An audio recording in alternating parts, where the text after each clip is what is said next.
ലോകം മുഴുവൻ തിരുഹൃദയത്തിൻ്റെ മുമ്പിൽ കണ്ണുനീരോടെ പ്രാർത്ഥിക്കുന്ന ഈ അനുഗ്രഹീത ദിനങ്ങളിൽ യേശുവിൻ്റെ തിരുഹൃദയത്തിൽ നിന്ന് ഒഴുകിയിറങ്ങുന്ന തിരുരക്തവും തിരുജലവും നമ്മളെയും വിശുദ്ധീകരിക്കുകയാണ്. രണ്ട് കരങ്ങളും നെഞ്ചോട് ചേർത്ത് കണ്ണുകളടച്ച് പ്രാർത്ഥിക്കുമ്പോൾ ഈശോയെ, ആ തിരുഹൃദയത്തിൽ നിന്നൊഴുകുന്ന തിരുരക്തവും തിരുജലവും എൻ്റെ ഹൃദയത്തിൻ്റെ ഭാരങ്ങൾ മാറ്റണമേ. എൻ്റെ ജീവിതത്തിൻ്റെ സകല ദുഃഖ അനുഭവങ്ങളെയും വിശുദ്ധീകരിക്കണമേ. ഈശോയെ, അങ്ങയുടെ കരങ്ങളിലേക്ക് എൻ്റെ ജീവിതത്തെ സമർപ്പിക്കുന്നു. കണ്ണുകളടച്ച് നമ്മളായിരിക്കുന്നിടങ്ങളിൽ ഈ ഗാനത്തിൻ്റെ വരികൾ മനസ്സിൽ പാടി നമ്മൾ പ്രാർത്ഥിക്കുകയാണ്. ഈശോയെ, അങ്ങേ തിരുഹൃദയത്തോട് എൻ്റെ ജീവിതത്തെ ചേർത്ത് വയ്ക്കുന്നു. ഈശോയുടെ ഉച്ചത്തിൽ പ്രാർത്ഥിച്ച നല്ല ഒന്നാന്തരം പ്രാർത്ഥനയാണ്. ഈശോയുടെ തിരുഹൃദയത്തിൽ നിന്നും ഞങ്ങൾക്ക് കാരുണ്യ സ്രോതസ്സായി ഒഴുകിയിറങ്ങിയ തിരുരക്തമേ, തിരുജലമേ, അങ്ങയിൽ ഞാൻ ശരണപ്പെടുന്നു. നല്ല പ്രാർത്ഥനയാണ്. പ്രത്യേകിച്ച് ഈ പ്രാർത്ഥന നമ്മൾ ഉരുവിട്ടുകൊണ്ടിരിക്കുമ്പോൾ തന്നെ വലിയ സൗഖ്യം, പ്രത്യേകിച്ച് വലിയ ആന്തരിക സൗഖ്യം നമുക്ക് അനുഭവിക്കാൻ സാധിക്കും. വിശ്വസിച്ച് ഉച്ചത്തിൽ പറഞ്ഞ്, ഈശോയുടെ തിരുഹൃദയത്തിൽ നിന്നും ഞങ്ങൾക്ക് കാരുണ്യ സ്രോതസ്സായി ഒഴുകിയിറങ്ങിയ തിരുരക്തമേ, തിരുജലമേ, അങ്ങയിൽ ഞാൻ ശരണപ്പെടുന്നു, ശരണപ്പെടുന്നു. അല്പം കൂടെ ഉച്ചത്തിൽ പ്രാർത്ഥിച്ചാലോ? ഈശോയുടെ തിരുഹൃദയത്തിൽ നിന്ന് ഞങ്ങൾക്ക് കാരുണ്യ സ്രോതസ്സായി ഒഴുകിയിറങ്ങിയ തിരുരക്തമേ, തിരുജലമേ, അങ്ങയിൽ ഞാൻ ശരണപ്പെടുന്നു. ഹല്ലേലൂയ. സ്വസ്ഥമായിട്ട് ഇരിക്കുക. ഇത് വലിയ സുന്ദരമായ ഒരു പ്രാർത്ഥനയാണ്. പ്രത്യേകിച്ച് ഈ നാളുകളിൽ ആവർത്തിച്ച് നമ്മുടെ ഹൃദയത്തിൽ പറഞ്ഞ് പഠിക്കേണ്ട ഒരു സുഹൃത ജപം പോലെ നമ്മൾ പറഞ്ഞ് പ്രാർത്ഥിച്ചുകൊണ്ടിരിക്കേണ്ട വലിയ ഒരു പ്രാർത്ഥനയാണ്. ഏതാണ്? ഈശോയുടെ തിരുഹൃദയത്തിൽ നിന്നും ഞങ്ങൾക്ക് കാരുണ്യ സ്രോതസ്സായി ഒഴുകിയിറങ്ങിയ തിരുരക്തമേ, തിരുജലമേ, ഞാനങ്ങയിൽ ശരണപ്പെടുന്നു. അതായത് നമ്മൾ ഈ പ്രാർത്ഥന ചൊല്ലുമ്പോഴുള്ള ഏറ്റവും വലിയ അനുഗ്രഹമെന്ന് പറയുന്നത്, നമ്മുടെ ഉള്ളിൽ ഒത്തിരി ഭാരങ്ങൾ, ആകുലതകളൊക്കെ ഉണ്ട്. ഈ ആകുലതകളും ഭാരങ്ങളും ഈ പ്രാർത്ഥന ചൊല്ലുന്ന സമയത്ത് നമ്മൾ വിട്ടുപോകും. ഒത്തിരി പേര് സാക്ഷ്യപ്പെടുത്തിയിട്ടുള്ള വലിയ ഒരു കാരുണ്യമാണ് ഈ കുഞ്ഞു പ്രാർത്ഥന. പക്ഷേ വളരെ പവർഫുള്ളാണ്. ഒന്നും കൂടെ പ്രാർത്ഥിച്ചേ. ഈശോയുടെ തിരുഹൃദയത്തിൽ നിന്നും ഞങ്ങൾക്ക് കാരുണ്യ സ്രോതസ്സായി ഒഴുകിയിറങ്ങിയ തിരുരക്തമേ, തിരുജലമേ, അങ്ങയിൽ ഞാൻ ശരണപ്പെടുന്നു. ഹല്ലേലൂയ. പ്രത്യേകിച്ച് നമുക്കറിയാം, ഈ കാലഘട്ടം, ഈ നാളുകൾ, ഈ ലോകത്തോട് നമ്മൾ വിളിച്ചു പറയുകയാണ്, ഞങ്ങൾക്ക് ഹൃദയമുള്ള ഒരു ദൈവമുണ്ട്. ഞങ്ങൾക്ക് ഹൃദയമുള്ള ഒരു ദൈവമുണ്ട്. നമ്മുടെ ഹൃദയവും തിരുഹൃദയവും തമ്മിലുള്ള വ്യത്യാസം എന്ത് എന്ന് ചോദിച്ചാൽ പലപ്പോഴും പെട്ടെന്ന് പറയുന്ന ഒരു ഉത്തരം എന്താണ്? നമ്മുടെ ഹൃദയം അകത്താണ്, ഈശോയുടെ ഹൃദയം പുറത്താണ്. അല്ലേ? പെട്ടെന്ന് പറയുന്നൊരു ഉത്തരമാണ്.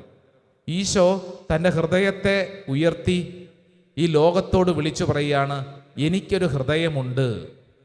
ഇത് ഈ ശുശ്രൂഷയിൽ പങ്കെടുക്കുന്ന ഓരോരുത്തരും തിരിച്ചറിയണം. ഈ ഹൃദയം എനിക്ക് വേണ്ടി, അതായത് ഈ ശുശ്രൂഷയിൽ പങ്കെടുക്കുന്ന ഓരോരുത്തരും പറയണം, എനിക്ക് വേണ്ടി മിടിക്കുന്ന ഒരു ഹൃദയം.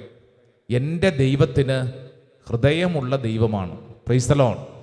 Hallelujah, hallelujah. കാരണം ഈ ലോകത്തില് പലതരത്തിലുള്ള ദൈവസങ്കല്പങ്ങളുണ്ട്.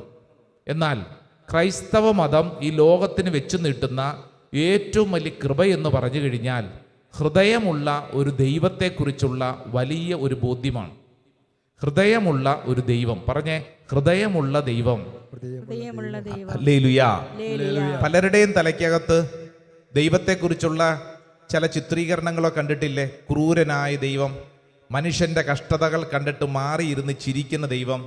ഇങ്ങനൊരു ദൈവമുണ്ടെങ്കിൽ ഇങ്ങനെയൊക്കെ സംഭവിക്കുമോ? ചില സഹനങ്ങളുടെ വഴികളിൽ നമ്മളൊക്കെ ചോദിക്കാറുണ്ട്. എന്നാൽ ഇതാ വിശുദ്ധ ഗ്രന്ഥം നമ്മളെ പഠിപ്പിക്കുന്നു. ഈ നാളുകളിൽ ക്രൈസ്തവ ജനത ലോകത്തോട് വിളിച്ചു പറയേണ്ട കാര്യം, എനിക്ക് ഹൃദയമുള്ള ഒരു ദൈവമുണ്ട്. പ്രൈസ് ദി ലോർഡ്, ഹല്ലേലൂയ എന്ന് പറഞ്ഞാൽ എന്താണ്? ഹൃദയമുള്ള ഒരു ദൈവമുണ്ടെന്ന് പറഞ്ഞാൽ അർത്ഥം എന്താണ്?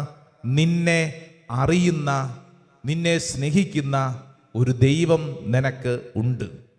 ആമേൻ, ആമേൻ. അടുത്തിരിക്കുന്ന ആളോട് പറഞ്ഞേ, നിന്നെ അറിയുന്ന, നിന്നെ സ്നേഹിക്കുന്ന ഹൃദയമുള്ള ഒരു ദൈവം നിനക്കുണ്ട്. അപ്പൊ ഈ നാളുകളിൽ നമ്മൾ ഇത് പറയുകയാണ്. തിരുഹൃദയത്തിൻ്റെ മുമ്പിൽ നമ്മളെ തന്നെ നമ്മൾ സമർപ്പിക്കുമ്പോൾ, പ്രത്യേകിച്ച് ഈ നാളുകളിൽ തിരുഹൃദയത്തിൻ്റെ പ്രാർത്ഥനകൾ, ജപങ്ങൾ ചൊല്ലുമ്പോൾ, നമ്മുടെ കുടുംബത്തെ തിരുഹൃദയത്തിന് പ്രതിഷ്ഠിക്കുമ്പോൾ, ഈ തിരുനാളിൻ്റെയൊക്കെ നാളുകളിൽ നമ്മൾ പറയുകയാണ്, എനിക്കൊരു ദൈവമുണ്ട്, എൻ്റെ ഹൃദയത്തെ അറിയുന്ന ഹൃദയമുള്ള ഒരു ദൈവം. Price the Lord, hallelujah. നമ്മുടെ പലരുടെയും സങ്കടം എന്ന് പറയുന്നത്, എന്നെ ആരും അറിയുന്നില്ല, എൻ്റെ വിഷമങ്ങൾ ആർക്കും മനസ്സിലാവുന്നില്ല. നമ്മുടെയൊക്കെ വീടുകളിലുള്ള മിക്കവാറും നമ്മുടെ യുദ്ധങ്ങളും തർക്കങ്ങളും വഴക്കുകളുടെയൊക്കെ അടിസ്ഥാനം എന്ന് പറയുന്നത് എന്തിനെക്കുറിച്ചാണ്? എന്നെ നിങ്ങൾക്കൊന്ന് മനസ്സിലാക്കിക്കൂടെ? എൻ്റെ അവസ്ഥ നിങ്ങൾക്ക് അറിഞ്ഞുകൂടെ? എന്നിട്ട് നമ്മൾ ചോദിക്കത്തില്ലേ, എൻ്റെ സ്ഥാനത്താണെങ്കിൽ നിങ്ങളൊന്ന് ചിന്തിച്ച് നോക്കിക്കേ എന്നിങ്ങനെ നമ്മൾ പലതും പറയും. അർത്ഥം എന്താണ്? എൻ്റെ അവസ്ഥ കൂടെയുള്ളവർക്ക് മനസ്സിലാവുന്നില്ല. എത്ര ഹൃദയത്തോട് ചേർത്ത് വെച്ചിരിക്കുന്നുവെന്ന് നമ്മൾ അവകാശപ്പെടുന്ന വ്യക്തിക്കും നമ്മൾ മനസ്സിലാവുന്നില്ല. ഇവിടെയാണ് തിരുഹൃദയം നിന്നോട് പറയുന്നത്, നീ ആയിരിക്കുന്ന അവസ്ഥയിൽ നിന്നെ എനിക്ക് നന്നായി അറിയാം. Price the Lord, hallelujah. നിന്റെ ജീവിതത്തെ, നീ ഇന്ന് കടന്നു പോകുന്ന അവസ്ഥയെ നിന്റെ ദൈവത്തിന് നന്നായി അറിയാം. Price the Lord, hallelujah. അപ്പൊ ഈ തിരുഹൃദയം നമ്മളെ ക്ഷണിക്കുന്നത് എന്തിനാ? നമ്മുടെ പൊട്ടിത്തകർന്ന മുറിവേറ്റ ഹൃദയത്തെ തിരുഹൃദയത്തോട് ചേർത്ത് വെക്കുമ്പോൾ, ആ തിരുഹൃദയത്തിൽ നിന്നൊഴുകിയിറങ്ങുന്ന തിരുരക്തവും തിരുജലവും നിന്റെ ഹൃദയത്തെ സൗഖ്യപ്പെടുത്തും, എൻ്റെ ഹൃദയത്തെ സൗഖ്യപ്പെടുത്തും, നമ്മുടെ ഹൃദയത്തെ സൗഖ്യപ്പെടുത്തും. വിശ്വസിക്കുന്നവർ നല്ല ഉച്ചത്തിൽ ഒരു ആമേൻ പറഞ്ഞേ. അല്പം കൂടെ ഉച്ചത്തിൽ പറഞ്ഞേ, ആമേൻ, ആമേൻ. അതുകൊണ്ട് ഈ ദിവസങ്ങളിൽ നമ്മൾ പലതവണ ആവർത്തിച്ച് പ്രാർത്ഥിക്കേണ്ട ഒരു കുഞ്ഞു സുഹൃത ജപം പറയുന്നു. അറിയാവുന്നതാണ്. ഹൃദയശാന്തതയും എളിമയുമുള്ള ഈശോ, എൻ്റെ ഹൃദയം അങ്ങേ ഹൃദയത്തോടൊത്തതാക്കണമേ. അറിയാവുന്ന പ്രാർത്ഥനയല്ലേ? നമ്മുടെയൊക്കെ കുടുംബങ്ങളിലൊക്കെ വർഷങ്ങളോളം നമ്മൾ ചൊല്ലിക്കൊണ്ടിരുന്ന, ചില കുടുംബങ്ങളിലൊക്കെ ഇപ്പം കുറഞ്ഞുപോയി, ശ്രദ്ധിക്കണം. തിരുഹൃദയ ജപമാലയിലെ സുന്ദരമായ പ്രാർത്ഥനയാണ്. ഹൃദയശാന്തതയും എളിമയുമുള്ള ഈശോ, അങ്ങേ ഹൃദയം എൻ്റെ ഹൃദയം പോലെയല്ല, എൻ്റെ ഹൃദയം അങ്ങേ ഹൃദയത്തോടൊത്തതാക്കി അരുളണമേ. ഈശോയോട് പറയുവാണ്, ഈശോയെ എൻ്റെ ഹൃദയത്തെ നിന്റെ ഹൃദയം പോലെ ആക്കണമേ. രണ്ട് കരങ്ങൾ ഉയർത്തിപ്പിടിച്ച് ഈ സുഹൃത ജപം നമുക്കൊന്ന് ഒച്ചത്തിൽ പറയാം. ഹൃദയശാന്തതയും എളിമയുമുള്ള ഈശോ, എൻ്റെ ഹൃദയം അങ്ങേ ഹൃദയത്തിന് ഒത്തതാക്കി അരുളണമേ, ഒത്തതാക്കി അരുളണമേ. ഹല്ലേലൂയ, ഹല്ലേലൂയ, ഹല്ലേലൂയ. പ്രിയപ്പെട്ടവരെ, ഈ ശുശ്രൂഷ അവസരത്തിൽ നമ്മൾ പ്രത്യേകിച്ച് നമ്മുടെ ഹൃദയത്തിൻ്റെ മുറിവുകളെ ഈശോയുടെ തിരുഹൃദയത്തോട് ചേർത്ത് വയ്ക്കുകയാണ്. സങ്കീർത്തനം 147 വചനം 3 ഒരുപക്ഷെ വളരെ പരിചയമുള്ളൊരു വചനമാണ്. Book of psalm chapter 147 verse 3. അവിടുന്ന് ഹൃദയം തകർന്നവരെ സൗഖ്യപ്പെടുത്തുകയും അവരുടെ മുറിവുകൾ വച്ചുകെട്ടുകയും ചെയ്യുന്നു. അവിടുന്ന് ഹൃദയം തകർന്നവരെ, എങ്ങനെയുള്ളവരാണ്? ഹൃദയം തകർന്നവരെ, ഹൃദയം തകർന്നവരെ. ഹൃദയം തകരുക എന്ന് പറഞ്ഞാൽ എന്താ അർത്ഥം? ഹൃദയം തകരുക എന്ന് പറഞ്ഞാൽ എന്താ അർത്ഥം? ഹൃദയം തകർന്ന ആരെങ്കിലും ആശുപത്രിയിൽ അഡ്മിറ്റായി കേട്ടിട്ടുണ്ടോ? ഞാൻ കേട്ടിട്ടില്ല. ഹാർട്ട് അല്ലേ, ഹാർട്ട് അറ്റാക്ക് എന്ന് കേട്ടിട്ടുണ്ട്, ഹൃദയാഘാതം. അപ്പം എന്താണാവോ ഹൃദയം തകരുക എന്ന് പറഞ്ഞാൽ? ഹൃദയം എന്ന് പറഞ്ഞു കഴിഞ്ഞാൽ സ്നേഹമാണ്. Heart equal to love. അപ്പം ഹൃദയം തകരുക എന്ന് പറഞ്ഞു കഴിഞ്ഞാൽ എന്തു തകരുക? സ്നേഹം തകരുക എന്നുള്ളതാണ്. ഒരു മനുഷ്യൻ്റെ ജീവിതത്തിലെ ഏറ്റവും വലിയ തകർച്ച എന്ന് പറയുന്നത് ഈ സ്നേഹത്തിൻ്റെ തകർച്ചയാണ്. ഈശോയുടെ ഹൃദയം സ്നേഹത്തിൻ്റെ മിടിക്കുന്ന ഹൃദയം. നമ്മളോട് പറയാണ്, നിന്റെ ഹൃദയത്തിൻ്റെ മുറിവുകൾ, നിന്റെ ഹൃദയത്തിൻ്റെ തകർച്ചകൾ ഇതാ ഈശോ മിടിക്കുന്ന ഹൃദയത്തോട് പറയുന്നു, ഇതാ സൗഖ്യമാണ്. നിന്റെ ഹൃദയത്തിൻ്റെ മുറിവുകൾ യേശുവിനോട് ചേർത്ത് വയ്ക്കുമ്പോൾ നീ സ്വീകരിക്കുന്നത് സൗഖ്യമാണ്. ഇത് ഈ നാളുകളിൽ നമുക്ക് ഈശോ നൽകുന്ന വലിയൊരു വാഗ്ദാനമാണ്.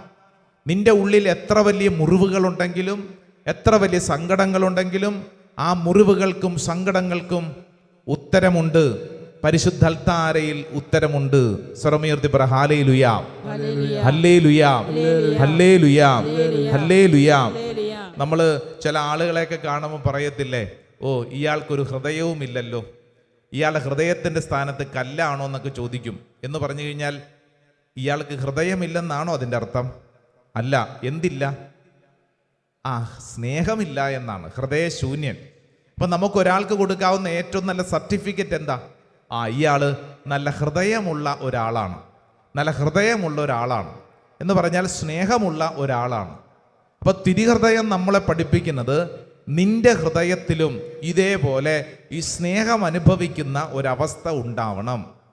വിശുദ്ധ ഗ്രന്ഥത്തിൽ ആവർത്തിച്ച് ഈ വിഷയത്തെ പല രൂപത്തിലും ഭാവത്തിലും പഠിപ്പിച്ചിട്ടുണ്ട്.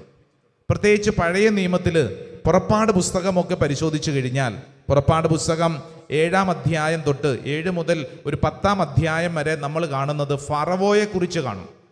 ഫറവോയുടെ ഹൃദയത്തെ വിശുദ്ധ ഗ്രന്ഥം പറയുന്നത് ഫറവോയുടെ ഹൃദയത്തെ കഠിനമാക്കി എന്നാണ്. കഠിനമാക്കി. ചിലരുടെ ഹൃദയങ്ങൾ അങ്ങനെയാണ്, കഠിനമായി പോകും. സ്നേഹം അനുഭവിക്കാൻ പറ്റാത്തവണ്ണം കഠിനമായി പോകും. വിശുദ്ധ ഗ്രന്ഥം നമ്മളോട് പറയുന്നത് കഠിനമാവാനല്ല, മറിച്ച് നിന്റെ ഹൃദയത്തിൽ സ്നേഹം നിറയുക എന്നുള്ളതാണ്, സ്നേഹ അനുഭവങ്ങൾ നിറയുക എന്നുള്ളതാണ്. അതുകൊണ്ടാണ് മക്കബായരുടെ 1-ാം പുസ്തകം 6-ാം അധ്യായം 10-ാം തിരുവചനം, ബൈബിൾ ഉള്ളവരും തുറന്നേ വായിച്ച നല്ല വചനമാണ്. ബുക്ക് ഓഫ് മക്കബീസ്, മക്കബായരുടെ പുസ്തകം, അതിൻ്റെ 1-ാം പുസ്തകം 6-ാം അധ്യായം 10-ാം തിരുവചനം.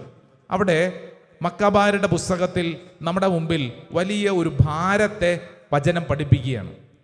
ആകുലതയാൽ എൻ്റെ ഹൃദയം തകരുന്നു, എനിക്ക് ഉറക്കമില്ലാതായിരിക്കുന്നു. കേട്ടോ, ആകുലതയാൽ എൻ്റെ ഹൃദയം തകരുന്നു. എന്നിട്ടൊരു കാര്യം പറയും, എനിക്ക് ഉറക്കമില്ലാതായിരിക്കുന്നു. എന്നെ കേൾക്കുന്നതിൻ്റെ പ്രിയപ്പെട്ടവരെ, ഉറക്കമില്ലാത്ത അവസ്ഥയുണ്ടോ? ചിലർക്കൊക്കെ ഉണ്ട്, ചിലർക്ക് ഫുൾ ടൈം ഉറക്കമാണ്. ഉറക്കമില്ലാത്ത അവസ്ഥ എന്ന് പറഞ്ഞു കഴിഞ്ഞാൽ ചില ഭാരങ്ങൾ ഇങ്ങനെ ഉള്ളിലോട്ട് കയറിയിട്ടേ ഉറക്കമില്ല, ഭാരം ഇങ്ങനെ വിഷമിച്ചുകൊണ്ടേയിരിക്കുന്നു, ഉള്ളിൻ്റെ ഉള്ളിൽ ഇങ്ങനെ സങ്കടപ്പെട്ടുകൊണ്ടിരിക്കുന്നു. രാത്രിയിലും പകലും കിടന്നുകൊണ്ട് ആകുലത, എന്താകും, എങ്ങനെയാകും, ഈ വിഷമം ഉള്ളിൽ കൊണ്ട് നടക്കുന്നു. വചനം പറയുന്നത്, ആകുലതയാൽ എൻ്റെ ഹൃദയം തകരുന്നു, എനിക്ക് ഉറക്കമില്ലാതായിരിക്കുന്നു.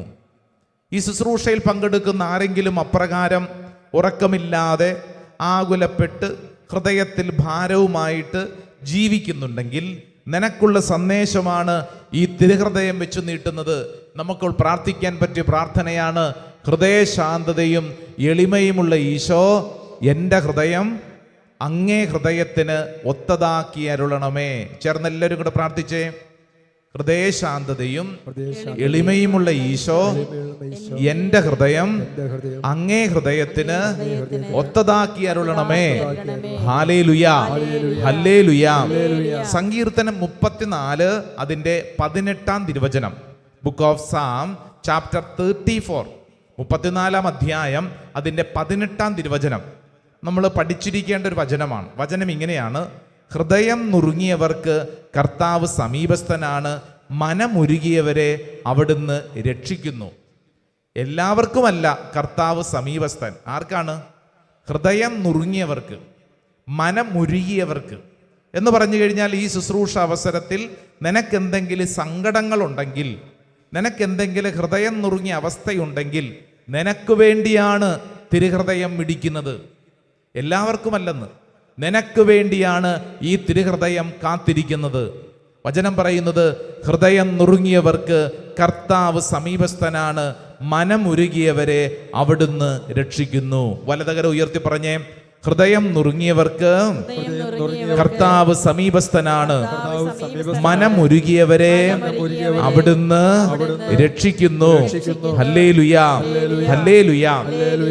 അങ്ങനെയെങ്കിൽ നിങ്ങളുടെ ജീവിതത്തിൽ എന്തെങ്കിലും ഹൃദയം തകർന്ന മാനസിക ഭാരങ്ങൾ ഉണ്ടെങ്കിൽ എന്താ ചെയ്യേണ്ടത്?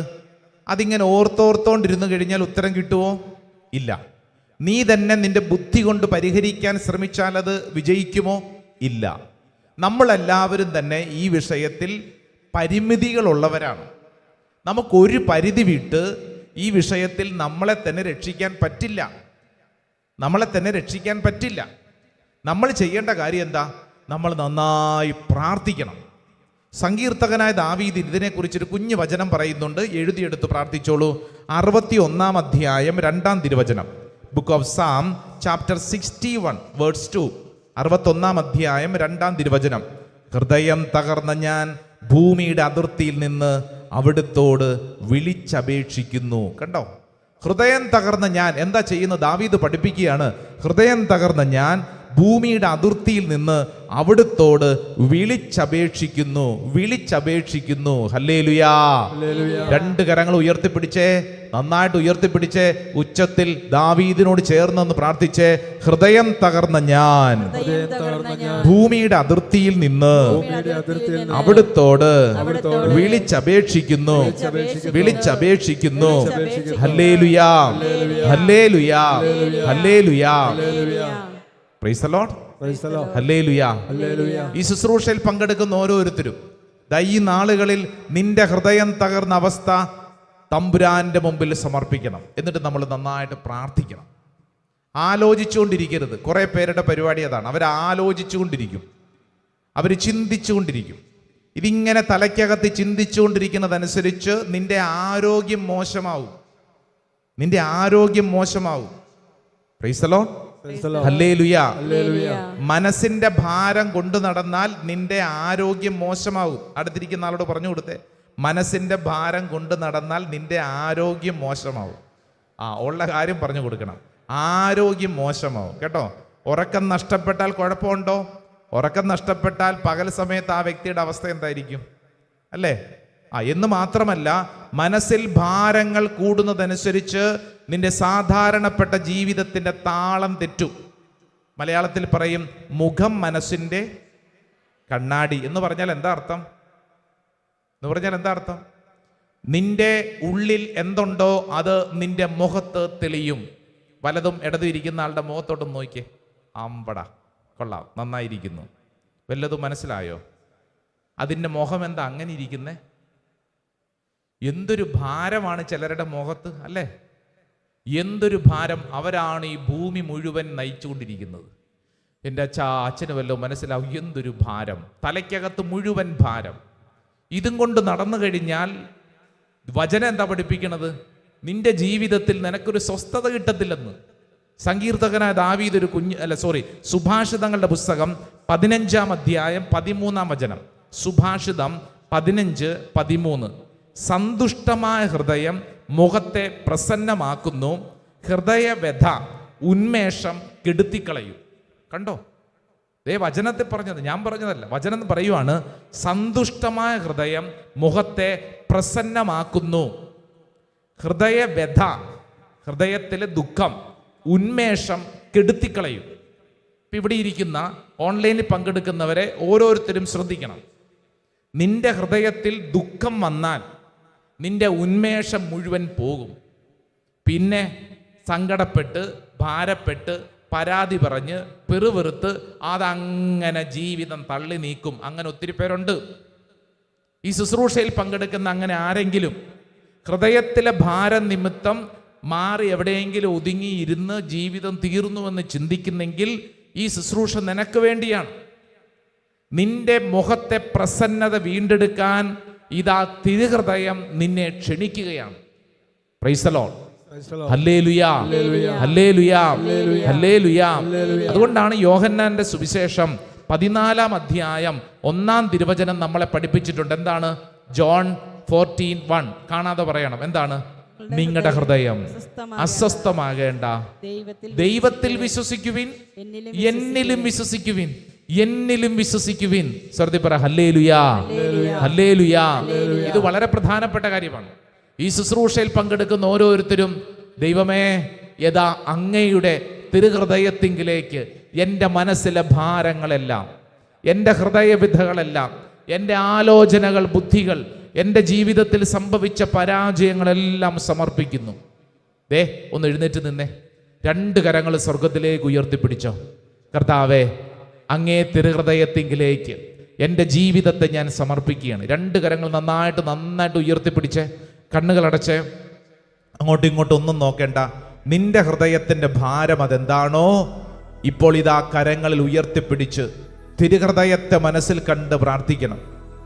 ഈശോയുടെ തിരുഹൃദയത്തിങ്കിലേക്ക് എൻ്റെ മനസ്സിലെ ഭാരങ്ങൾ, എൻ്റെ ഹൃദയം തകർന്ന അവസ്ഥകൾ, ഞാൻ കൊണ്ടു നടക്കുന്ന എല്ലാ സങ്കടങ്ങളും, ഒരുപക്ഷെ ഒരു മനുഷ്യനോട് പോലും പറയാൻ പറ്റാത്ത വണ്ണം നീ അനുഭവിക്കുന്ന അനേക ഭാരങ്ങളുണ്ടാകും.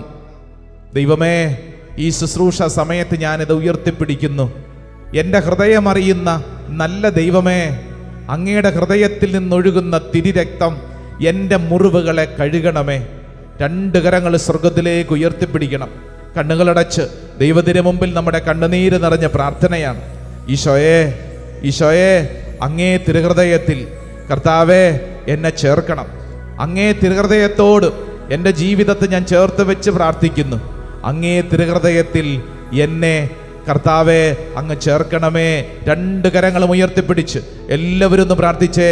അങ്ങേ തിരുഹൃദയത്തിൽ കർത്താവേ, ഈ ഭൂമിയിൽ ഇനി എനിക്ക് എവിടെയാണ് ആശ്രയിക്കാനുള്ളത്? അങ്ങയുടെ ഹൃദയത്തിൽ മാത്രമേ ഉള്ളൂ. എന്നെ മനസ്സിലാക്കുന്ന, എന്നെ സ്നേഹിക്കുന്ന, എൻ്റെ പ്രശ്നങ്ങൾക്ക് ഉത്തരം നൽകുന്ന, എന്നെ പരിഗണിക്കുന്ന, എന്നെ ചേർത്ത് പിടിക്കുന്ന സർവശക്തനായ ദൈവമേ, നിന്റെ ഹൃദയത്തോട് എൻ്റെ ഹൃദയവും ചേർത്ത് വെക്കുന്നു. അങ്ങേ ഹൃദയത്തോട് ഞാൻ ചേർത്ത് വെക്കുന്നു. കരങ്ങൾ ഉയർത്തിപ്പിടിച്ച് പ്രാർത്ഥിച്ചേ.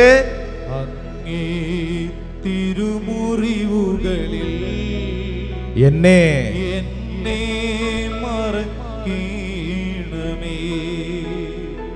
അങ്ങേ തിരുഹൃദയത്തിൽ എന്നെ ഇരുത്തേണമേ. ആമേൻ.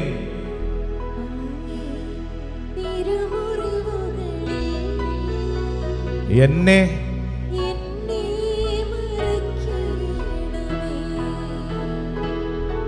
അങ്ങേ തിരുഹൃദയത്തിൽ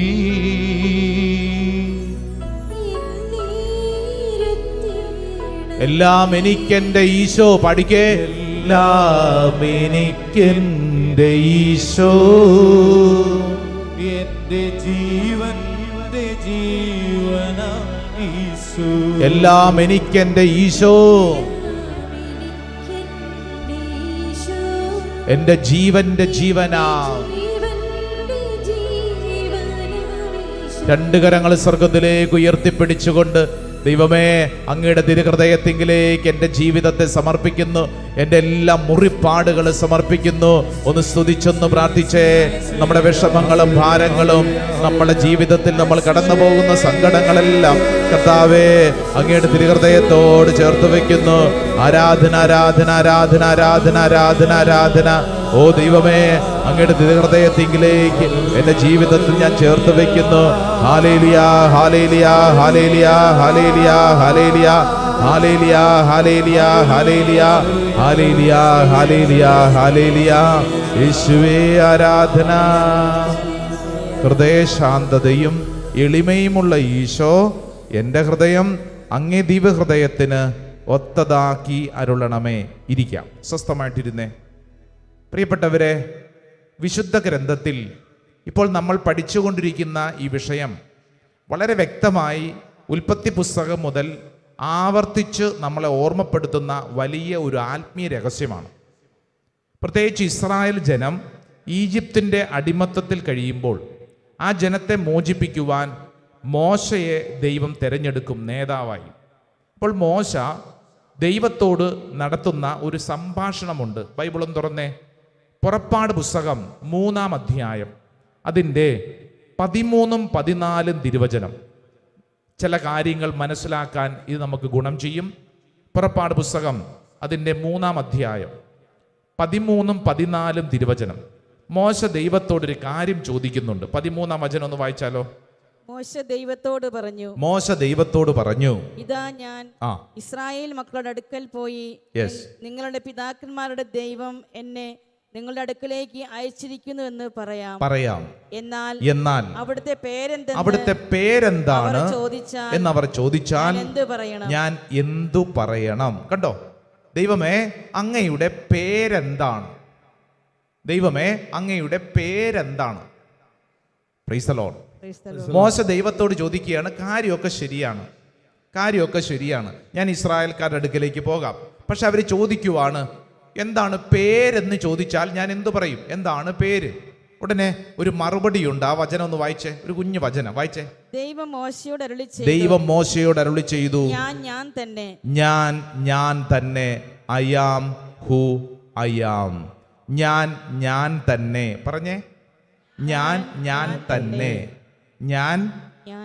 തന്നെ I am who I am. ഞാൻ തന്നെ. ദൈവത്തിന്റെ പേരെന്താണ്? പറഞ്ഞേ. ഞാൻ തന്നെ എന്ന് പറഞ്ഞാൽ എന്താ അർത്ഥം? മോശയുടെ അവസ്ഥ ഇതുപോലെ തന്നെയായിരുന്നു. ഇതെന്നാ പേരാ? ഒരു മര്യാദ വേണ്ടേ?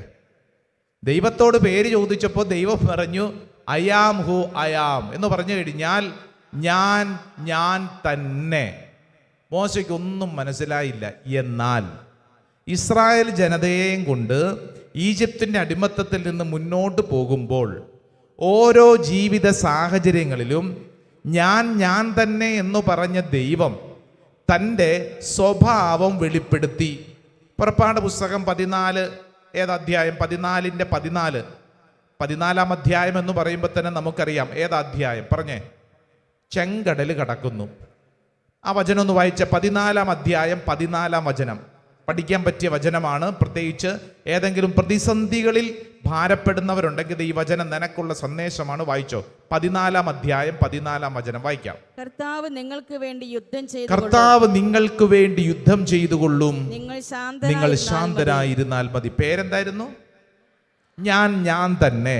പേര് മനസ്സിലായില്ല, പക്ഷേ ഒരു കാര്യം മനസ്സിലായി, ദൈവത്തിൻ്റെ സ്വഭാവം മനസ്സിലായി. എന്ന് പറഞ്ഞാൽ എനിക്കൊരു പ്രതിസന്ധി വരുമ്പോൾ എനിക്ക് വേണ്ടി വഴി തുറക്കുന്ന ഒരു ദൈവം.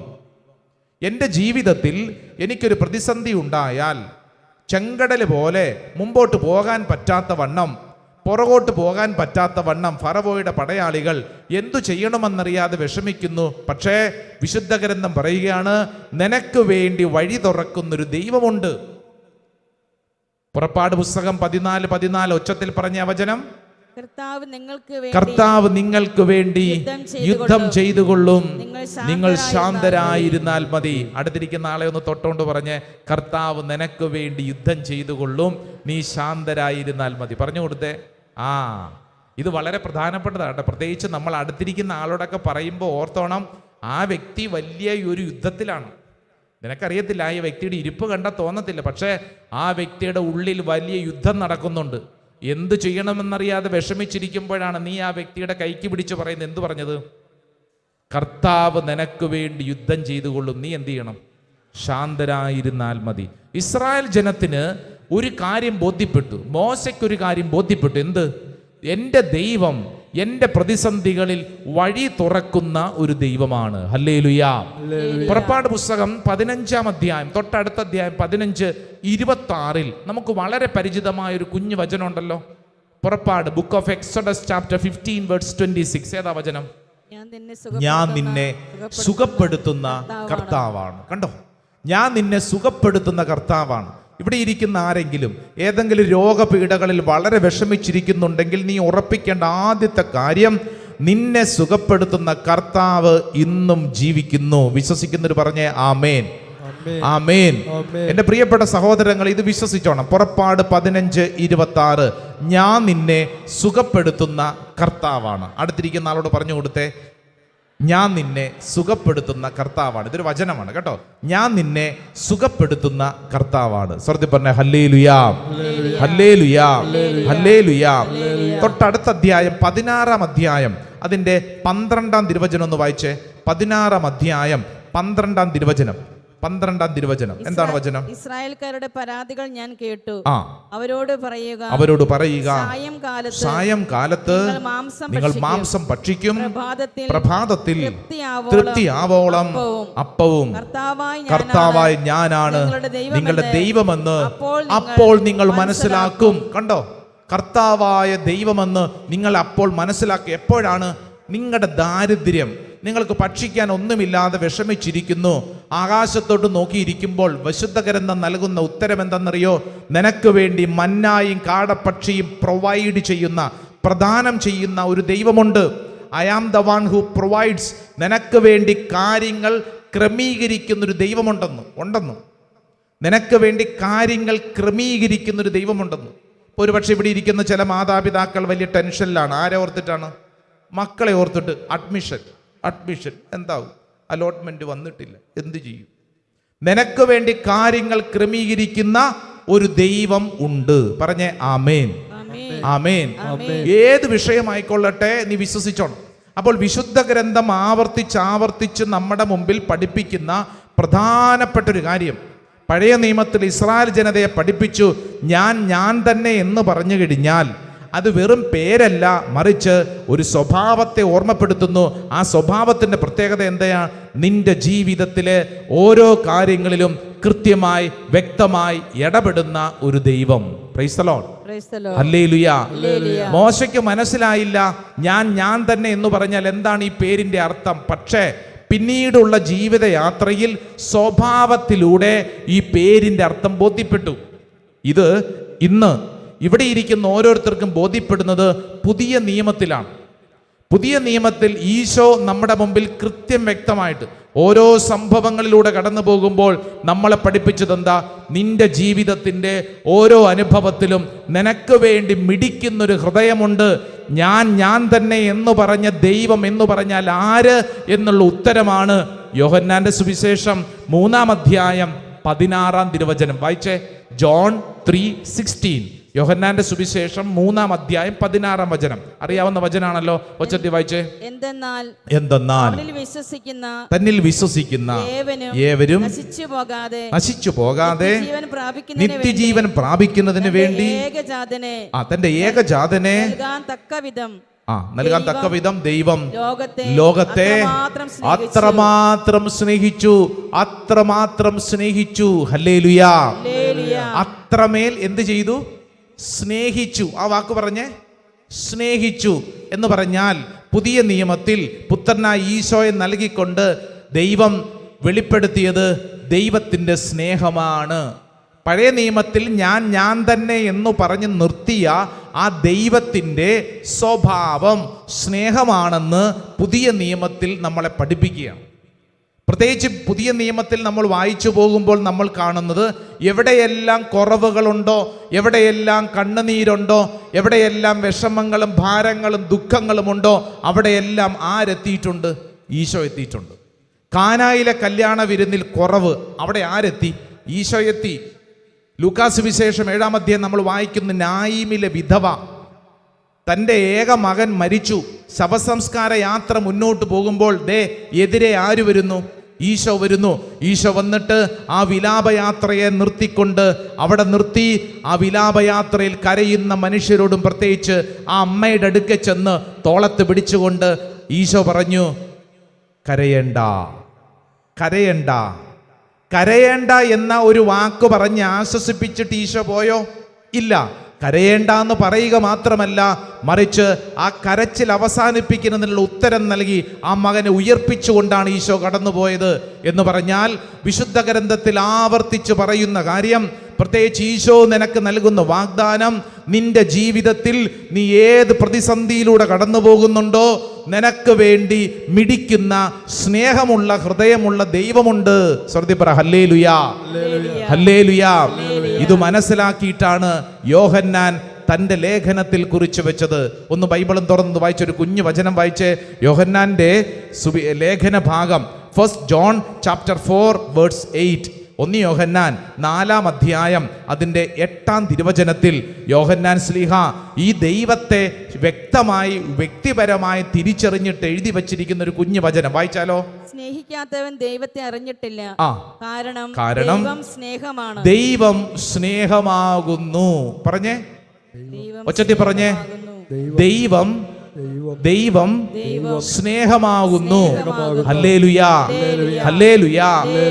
കുരിശിൽ വെളിപ്പെട്ടത് ഈ സ്നേഹമാണ്. കുരിശിൽ വെളിപ്പെട്ടത് ഈ സ്നേഹമാണ്. ഈ ശുശ്രൂഷയിൽ പങ്കെടുക്കുന്ന ഓരോരുത്തരും ശ്രദ്ധിച്ച് പഠിച്ചോണം. പഴയ നിയമത്തിൽ മോശയോട് ദൈവം പറഞ്ഞു, പേരെന്താണ്? എന്താണ് പേര്? ഞാൻ തന്നെ എന്ന് പറഞ്ഞാൽ അർത്ഥം പുതിയ നിയമത്തിൽ നമ്മുടെ മുമ്പിൽ പഠിപ്പിച്ചിരിക്കുന്നു. ദൈവത്തിന്റെ പേര് എന്ന് പറഞ്ഞാൽ എന്താണ്? സ്നേഹമാണ്. ഹല്ലേലൂയാ, ഹല്ലേലൂയാ. ഇതാണ് വിശുദ്ധ ഗ്രന്ഥം നമുക്ക് നൽകുന്ന ആത്മീയ വളർച്ച.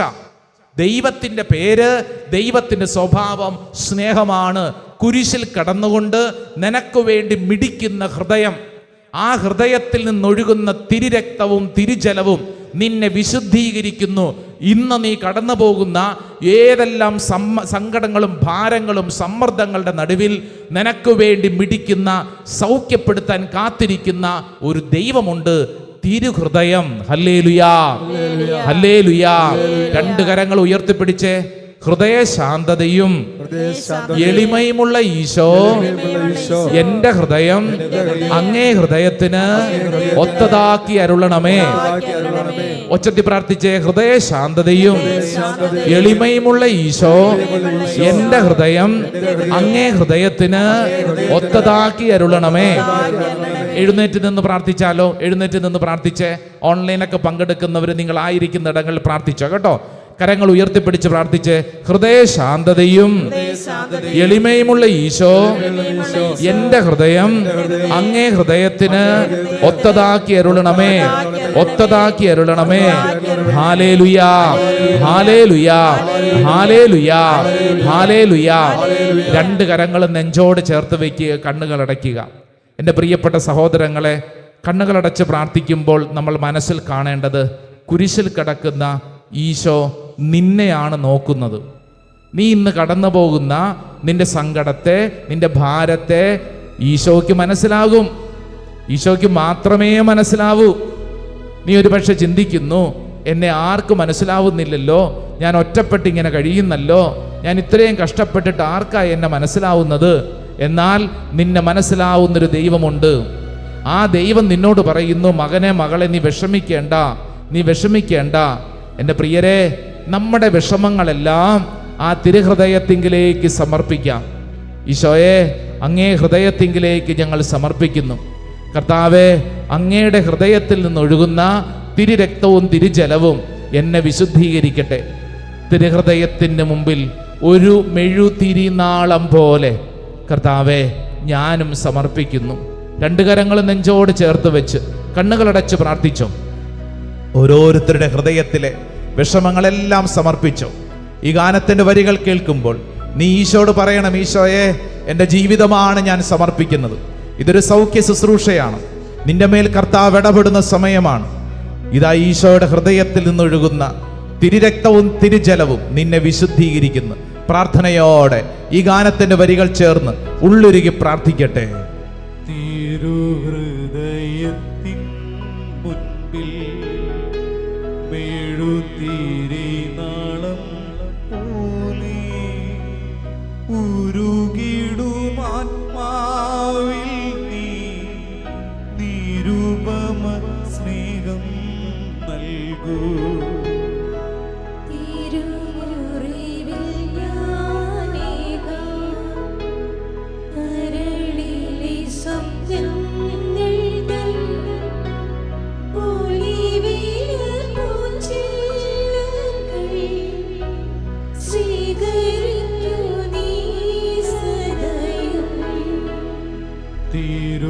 തിരുഹൃദയത്തിൻ മുൻപിൽ മെഴുതിരിനാളം പോലെ യേശുവേ, ഉരുകിടും ആത്മാവിൽ നീ നിരുപമ സ്നേഹം രണ്ട് കരങ്ങൾ സ്വർഗത്തിലേക്ക് ഉയർത്തിപ്പിടിച്ച് നിന്റെ ഹൃദയത്തിന്റെ സകല ഭാരങ്ങളും യേശുവിന്റെ ഹൃദയത്തോട് ചേർത്ത് വെച്ച് നിന്നെ തന്നെ സമർപ്പിച്ചു. കർത്താവേ, ഇന്ന് ഈ ശുശ്രൂഷ സമയത്ത് കാണപ്പെടുന്ന അത്ഭുതങ്ങളും അടയാളങ്ങളും എൻ്റെ മേൽ സംഭവിക്കപ്പെടട്ടെ. ഇപ്പോൾ ഞാൻ പ്രാർത്ഥിച്ചുകൊണ്ടിരിക്കുന്ന സമയത്ത് തന്നെ കർത്താവേ, എൻ്റെ ഹൃദയത്തിന്റെ മുറിവുകളെ സൗഖ്യപ്പെടുത്തണമേ. ഉറക്കമില്ലാതെ വിഷമിക്കുന്നവര്, ഭാരപ്പെടുന്നവര്, വളരെ നിരാശപ്പെട്ടിരിക്കുന്നവര് ഈ ശുശ്രൂഷ സമയത്ത് വലിയ സൗഖ്യം പ്രാപിക്കപ്പെടട്ടെ. ഓർത്തോർ ദുഃഖിച്ചുകൊണ്ടിരിക്കുന്നവര്, കുടുംബത്തിൽ ആരുടെയെങ്കിലും പ്രിയപ്പെട്ടവരുടെ മരണത്തിന് ശേഷം ജീവിതത്തിൽ വലിയ സങ്കടങ്ങളിൽ കഴിയുന്നവര്, നിന്റെ ഹൃദയത്തിന്റെ ഭാരത്തിന്റെ മുകളിൽ യേശുവിന്റെ ഹൃദയം ഇതാ സൗഖ്യം നൽകുന്നു. വിശ്വസിച്ച് പ്രാർത്ഥിക്കട്ടെ. ഏതെങ്കിലും ചതിയിൽപ്പെട്ടവരും ജീവിതത്തില് ഒരിക്കലും പ്രതീക്ഷിക്കാത്ത വണ്ണം ചില ചതിയിൽപ്പെട്ടവര് കണ്ണുനീരോടെ പ്രാർത്ഥിക്കുന്നുണ്ടല്ലോ, ഈ സമയത്ത് വിശ്വസിക്കുക. നിന്റെ ഹൃദയത്തിന്റെ ഭാരമറിയുന്ന ദൈവം നിന്നിൽ അതിശക്തമായി ഇടപെടുന്നു. നീ ഒറ്റപ്പെട്ടവനല്ല, നീ ഒറ്റപ്പെട്ടവളല്ല. നിന്റെ അവസ്ഥ ഈശോയ്ക്കറിയാം. ഏതെങ്കിലും വിഷയത്തിൽ നാണം കെട്ടവര്, അപവാദ ചുഴിയിൽപ്പെട്ടവര്, ജീവിതത്തിൽ മറ്റുള്ളവരുടെ മുമ്പിൽ കുനിഞ്ഞ ശിരസോടുകൂടെ ജീവിക്കാൻ വിധിക്കപ്പെട്ടവർ, ഇതാ ഈ സമയം വിശ്വസിക്കൂ. നിന്റെ ജീവിതത്തിൽ ഇങ്ങനെ നീ അപവാദ ചുഴിയിൽ കിടക്കേണ്ട വ്യക്തിയല്ല, നാണം കെട്ട് ജീവിക്കേണ്ട വ്യക്തിയല്ല, ഒറ്റപ്പെട്ട് ജീവിക്കേണ്ട വ്യക്തിയല്ല. മറിച്ച് നിന്നെ അറിയുന്നൊരു ഹൃദയമുള്ള ദൈവമുണ്ട്. ആ ദൈവം നിന്നോട് പറയുന്നു, എൻ്റെ മകനെ, മകളെ, നിന്റെ ഹൃദയം അസ്വസ്ഥമാകേണ്ട, നിന്റെ ഹൃദയം അസ്വസ്ഥമാകേണ്ട, നീ ഭാരപ്പെടേണ്ട, നിനക്ക് ജീവനുണ്ട്. രണ്ട് കരങ്ങൾ ഉയർത്തിപ്പിടിച്ചോ, കണ്ണുകളടച്ച് വിശ്വസിച്ച് പ്രാർത്ഥിക്കണം. നീ ഇന്ന് കടന്നു പോകുന്ന ഏതവസ്ഥയും സമർപ്പിച്ച് പ്രാർത്ഥിക്കട്ടെ. ഒരുപക്ഷെ കുടുംബത്തില് വല്ലാണ്ട് ഞെരുക്കം, പ്രിയപ്പെട്ട ആളുകൾ എന്നെ മനസ്സിലാക്കുന്നില്ല, ഞാനിങ്ങനെ കഷ്ടപ്പെട്ട് ജീവിക്കുന്നു, എനിക്ക് മാത്രം എന്തുകൊണ്ട് ഇങ്ങനെ? നിന്റെ കണ്ണുനീരിന്റെ നടുവിൽ കർത്താവ് ഇടപെടുന്നു. സഹോദരി, സഹോദര, കർത്താവ് ഇടപെടുന്നു. രണ്ട് കരങ്ങൾ സ്വർഗത്തിലേക്ക് ഉയർത്തിപ്പിടിച്ച് നീ നിൽക്കുന്ന സ്ഥലത്ത് നിന്ന് യേശുവേ എന്ന് വിളിക്കുമ്പോ ആ വിളിക്കപ്പുറത്ത് നിനക്ക് വേണ്ടി മിടിക്കുന്ന ഹൃദയമുള്ള ദൈവമുണ്ട്. ദൈവമേ, ഞങ്ങൾ അങ്ങയിൽ ആശ്രയിക്കുന്നു. എന്നെ അറിയുന്ന ദൈവം, എന്നെ വിശ്വസിക്കുന്ന ദൈവം, എന്നെ സ്നേഹിക്കുന്ന ദൈവം, കർത്താവേ, ഞാൻ അങ്ങയിൽ ആശ്രയിക്കുന്നു. കർത്താവേ, ഞാൻ അങ്ങയിൽ വിശ്രമിക്കുന്നു. കർത്താവേ, എനിക്ക് വേണ്ടി വഴി തുറക്കുന്ന ദൈവം, എനിക്ക് പ്രൊവൈഡ് ചെയ്യുന്ന ദൈവം, എനിക്ക് വേണ്ടി നിലകൊള്ളുന്ന ദൈവം, എനിക്ക് വേണ്ടി വാദിക്കുന്ന ദൈവം, എന്നെ അറിയുന്ന ദൈവം. കർത്താവേ, ഞാൻ വിശ്വസിച്ച് പ്രാർത്ഥിക്കുന്നു. സ്തുതിക്കുന്നു, സ്തുതിക്കുന്നു, സ്തുതിക്കുന്നു. ആരാധന, ആരാധന, ആരാധന, ആരാധന, ആരാധന, ആരാധന, ആരാധന, ആരാധന, ആരാധന. കർത്താവേ, രണ്ട് കരങ്ങൾ ശിരസിൽ കമഴ്ത്തി വെച്ചോ, കണ്ണടച്ച് പ്രാർത്ഥിച്ചോ. എൻ്റെ സഹോദര, സഹോദരി, നീ ആരു തന്നെയാണെങ്കിലും, നീ കരഞ്ഞ ഇടത്ത്, നീ നിന്ദിക്കപ്പെട്ട ഇടത്ത്, നീ ഒറ്റപ്പെട്ട ഇടത്ത്, അവഗണിക്കപ്പെട്ട സ്ഥലത്ത്, ഒരുപക്ഷെ നീ വെറും കറിവേപ്പില പോലെ മാറ്റി ഇട്ടപ്പെട്ട സ്ഥലത്ത് കർത്താവ് നിന്നെ ഉയർത്തും. കർത്താവ് നിന്നെ ഉയർത്തും. നീ നിന്നോട് തന്നെ വിശ്വസിക്കുക. എൻ്റെ ഹൃദയം അസ്വസ്ഥമാകേണ്ട, ഞാൻ ഭയപ്പെടുകയും വേണ്ട, കാരണം എന്നെ അറിയുന്ന ഹൃദയമുള്ള ഒരു ദൈവം എനിക്കുണ്ട്. ഞാൻ ഒരിക്കലും ചതഞ്ഞു പോകാൻ എൻ്റെ ദൈവം അനുവദിക്കില്ല. ഒരിക്കലും പെട്ടുപോകാൻ, നശിച്ചു പോകാൻ എൻ്റെ ദൈവം അനുവദിക്കില്ല. കാരണം എന്നെ അറിയുന്ന ഹൃദയമുള്ള ദൈവം എനിക്കുണ്ട്. എൻ്റെ ദൈവം എനിക്ക് വേണ്ടി പ്രവർത്തിക്കുന്നു. ഹൃദയശാന്തതയും എളിമയുമുള്ള ഈശോ, എൻ്റെ ഹൃദയം അങ്ങേ ഹൃദയത്തിന് ഒത്തതാക്കി അരുളണമേ. വിശ്വസിച്ച് നെറ്റിയിൽ കുരിശടയാളം വരയ്ക്കുക. സ്വയം പറയുക, ആമേൻ, ആമേൻ, ആമേൻ. ഇരിക്കുക. പരിശുദ്ധ കുർബാനയ്ക്ക് വേണ്ടി ഒരുങ്ങുകയാണ്. പ്രിയപ്പെട്ടവരെ, ഈ ദിവസങ്ങൾ, പ്രത്യേകിച്ച് നാളെ തിരുഹൃദയ തിരുനാളാണ്. ഇന്നത്തെ ദിവസം പ്രത്യേകം പ്രാർത്ഥിക്കേണ്ട ദിവസമാണ്. അതുകൊണ്ടാണ് നമ്മൾ ഈ വിഷയത്തെക്കുറിച്ചൊക്കെ പറഞ്ഞുകൊണ്ടിരിക്കുന്നത്. അപ്പോൾ നാളത്തെ തിരുനാളിന് നന്നായിട്ട് ഒരുങ്ങണം. തിരുനാൾ ആഘോഷിക്കുമ്പോൾ പൊതുവെ നമ്മളൊക്കെ പള്ളികളിലൊക്കെ ഒരുങ്ങാറുണ്ടല്ലോ. അലങ്കാരം, ചെണ്ട, മേളം, കലാപരിപാടികൾ, നല്ല കാര്യം. പക്ഷേ ആത്മീയമായി ഒരുക്കം വളരെ ആവശ്യം. അപ്പം അതുകൊണ്ട് ഇന്നും നാളെയും, ഇന്ന് വ്യാഴാഴ്ച, നാളെ വെള്ളിയാഴ്ച, ഇന്നും നാളെയും നന്നായിട്ട് പ്രാർത്ഥിച്ചോണം. തിരുഹൃദയത്തിൻ്റെ തിരുനാൾ ലോകം മുഴുവൻ പ്രാർത്ഥിക്കുന്ന ദിവസമാണ്. അങ്ങനെ ഈ തിരുഹൃദയത്തിൻ്റെ മുമ്പിൽ നമ്മൾ പ്രത്യേകം തിരുഹൃദയത്തിൻ്റെ മുമ്പിൽ നമ്മളെ തന്നെ സമർപ്പിച്ച് പ്രാർത്ഥിക്കേണ്ട ദിവസം. പ്രത്യേകിച്ച് ഇന്നും നാളെയും കുടുംബത്തിൽ തിരുഹൃദയ ജപം, തിരുഹൃദയ ജപമാല, നമ്മൾ നേരത്തെ പറഞ്ഞ ഹൃദയശാന്തത എളിമയുമുള്ള ഈശോ എൻ്റെ ഹൃദയം അങ്ങേ ഹൃദയത്തിന് ഒത്തതാക്കണമേ, കുഞ്ഞു സുഹൃദേപം, ഇതൊക്കെ പറഞ്ഞ് പ്രാർത്ഥിക്കണം. പ്രത്യേകിച്ച് ഇന്നും നാളെയൊക്കെയുള്ള ദിവസങ്ങൾ കുടുംബം ഒരുമിച്ച് കുടുംബ പ്രാർത്ഥനയിൽ പങ്കെടുക്കണം. പങ്കെടുക്കാതെ മാറി നിൽക്കുന്നവരൊക്കെ ഉണ്ടാവരൊക്കെ വിളിക്കണം, എന്നിട്ട് ഒരുമിച്ച് പ്രാർത്ഥിക്കണം. നമ്മുടെ കുടുംബത്തെ തിരുഹൃദയത്തിന് പ്രതിഷ്ഠിക്കണം. വീട്ടിൽ തിരുഹൃദയ രൂപം ഉണ്ടാവും, ഒന്ന് തുടയ്ക്കണം. പ്രത്യേകിച്ച് പ്രാർത്ഥിക്കുന്ന സ്ഥലങ്ങളൊക്കെ ഇന്ന് ചെന്ന് വീട്ടിൽ ചെന്നിട്ട് പ്രാർത്ഥിക്കുന്ന സ്ഥലം, നമ്മുടെ കുഞ്ഞ് പ്രാർത്ഥനാ സ്ഥലത്ത് ചെന്നിട്ട് അവിടുത്തെ രൂപങ്ങളും ആ പ്രാർത്ഥിക്കുന്ന സ്ഥലമൊക്കെ ഒന്ന് തുടച്ച് വൃത്തിയാക്കണം. പൊടിയൊക്കെ പിടിച്ച് പഴയ പൂവൊക്കെ ഇരുന്ന് ഉണങ്ങിയൊക്കെ ഇരിപ്പുണ്ടാവും, അതൊക്കെ മാറ്റിയിട്ട് നല്ല ഫ്രഷ് 1-2 പൂവൊക്കെ വെക്കണം. എന്നിട്ട് നന്നായിട്ട് അവിടെയൊക്കെ അടിച്ചൊതുക്കി ഒരുങ്ങണം. നമ്മൾ നന്നായിട്ട് ഒരുങ്ങണം. നമ്മുടെ വീട്ടിൽ തിരുഹൃദയത്തിൻ്റെ അത്ഭുത സാന്നിധ്യം, ഇത് തിരുസഭ നമ്മളെ പഠിപ്പിക്കുന്നത്. അതുകൊണ്ടാണ് എല്ലാ വീടുകളിലും തിരുഹൃദയം എന്ന് പറയുന്ന ചിത്രം വെക്കണമെന്നൊക്കെ ഓർമ്മപ്പെടുത്തുന്നത്. അപ്പോൾ തിരുഹൃദയത്തിന് നമ്മളെ തന്നെ സമർപ്പിക്കുക. അത്ഭുതകരമായ കൃപകൾ സംഭവിക്കും.